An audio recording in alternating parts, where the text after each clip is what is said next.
आप स्टॉक्स पे जा कर के आप अपने छोटे छोटे अमाउंट को डिजिटल गोल्ड में, आईपीओ में, म्यूचुअल फंड में अच्छे से इन्वेस्ट कर सकते हैं। इसमें आप वॉच लिस्ट में जा कर के आप यहाँ पर जो भी शेयर आपको लेना हो वो आप यहाँ पर जा कर के प्लस के निशान पर आप क्लिक करेंगे और जो भी शेयर आपको परचेज करना हो आप यहाँ पर जा कर के उसका नाम देंगे और उसको ऐड करेंगे, तो आप यहाँ से इसको बाय कर सकते हैं।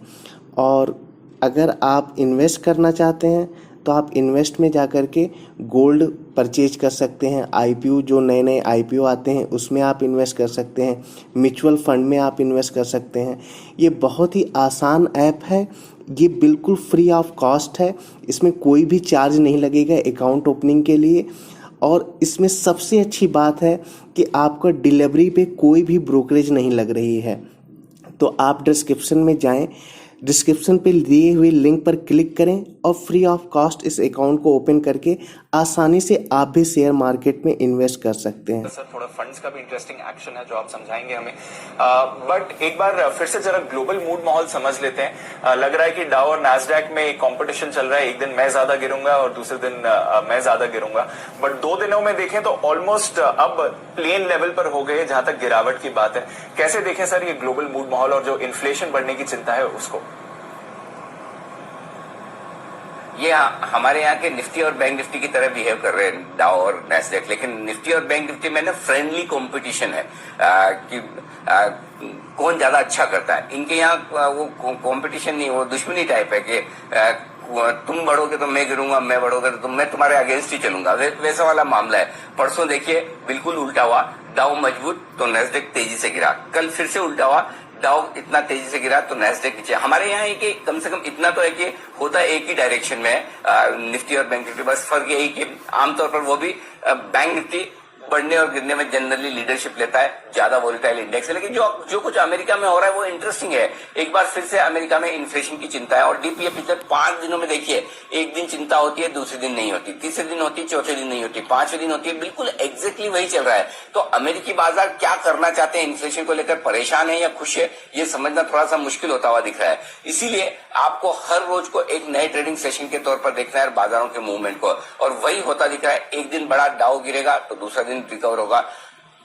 एक दिन फिर नैस्डैक गिरेगा, दूसरा दिन रिकवर होगा। तो एक तरफ आप ग्रोथ भी चाहते हैं, एक तरफ आप ये चाहते भी हैं कि ठीक है थोड़ा इन्फ्लेशन बढ़ जाए तो कोई चिंता नहीं, और एक दिन अचानक से दूसरे दिन उसकी आपको थोड़ी सी नेगेटिविटी आते हुए दिखती है, अरे ये तो दिक्कत हो रही है।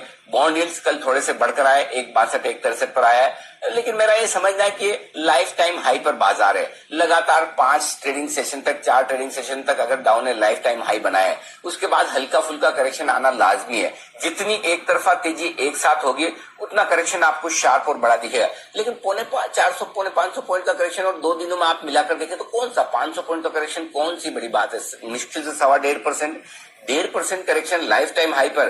अगर हम ये मन बना लें और ये मूड बना लें कि नहीं ये तो सब खेल खत्म हो गया, बाजार टॉप हो गया, अब इन्फ्लेशन बढ़ेगा, ब्याज दरें बढ़ जाएगी, आगे कुछ नहीं होने वाला है, तो यहाँ पर सब बेच दो। नैस्डैक में आकर देखो तो अरे यहाँ पर तो अर्निंग्स डाउनग्रेड होंगे, वैल्यूएशन बड़े महंगे हैं, सब कुछ खत्म हो गया।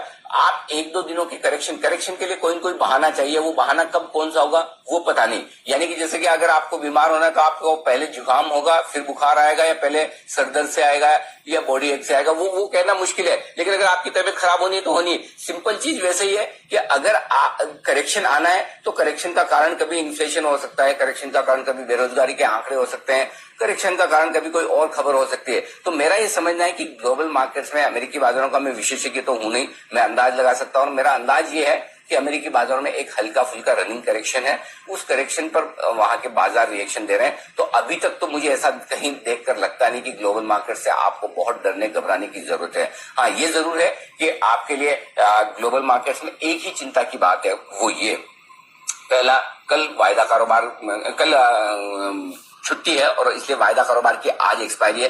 परसों जब आप वापस लौटेंगे तो आपके पास 2 दिनों के संकेत होंगे ग्लोबल मार्केट्स के। अब इन 2 दिनों के संकेतों में दीप एक ही चीज है जो थोड़ा सा आपको सावधान रखने वाली, वो ये कि न सिर्फ अमेरिका बल्कि अमेरिका के साथ साथ चीन भी बड़ा एक्टिव होकर कमोडिटी मार्केट में दखलंदाजी कर रहा है। तो अगर उन दोनों को मिलाकर आप देखें तो सिंपल सी बात यह है कि आपको थोड़ी सावधानी रखनी चाहिए। हल्का रहने में हर्ज नहीं है, चाहे आप तेजी की पोजीशन में हो चाहे शॉर्ट पोजीशन में हो, हल्के रहें, पोजीशन संभाल पाए उतना ही करें। और उसका एकमात्र कारण ये नहीं कि ग्लोबल मार्केट्स अच्छे या खराब आ जाएंगे, उसका एकमात्र कारण ये है कि ग्लोबल मार्केट्स में उतार चढ़ाव बढ़ने के संकेत आ रहे हैं। और कल अमेरिका में जिस तरह से वॉलेटिलिटी इंडेक्स विक्स बढ़कर आया है, ये संकेत दे रहा है अगले 2-3 ट्रेडिंग सेशन थोड़े रफ, थोड़े ऊपर नीचे वाले रह सकते हैं। और उन ऊपर नीचे वाले संकेतों में आपको ये ध्यान में रखना है कि आपके लिए gap up gap down opening हो सकती है। अब मुझे सिंपल आप बताइए, कल अगर शाम को आपने 8, 9, 10 बजे डाउ देखा और अगर आपको 500-600 पॉइंट डाउन नीचे दिख रहा है तो, और आप आप निफ्टी पर लॉन्ग पोजीशन है, तो आपको नींद ही नहीं आएगी। लेकिन कल शाम से आप देखिए एसजेएक्स निफ्टी उस पर रिएक्शन देने को तैयार ही नहीं है, गिरने को तैयार ही नहीं है। तो ये कंफ्यूजन कहाँ ओपन होंगे, डाउ कैसा रिएक्शन करेगा, नैस्डैक कैसा करेगा, अगले 2-3 दिन रहने वाला है। और इसका कोई सॉल्यूशन आपके हमारे पास में नहीं है। आपके हमारे पास में एक ही सॉल्यूशन है, एक ही तरीका ये है कि पोजीशन को मैनेजेबल रखें, जरूरत से ज्यादा ओवरनाइट एक्सपोजर ना रखें, बस उतना कर लें, उसमें ये 2-3 दिन निकल गए, वापस आप अगले हफ्ते खुलकर खेलिए। जी।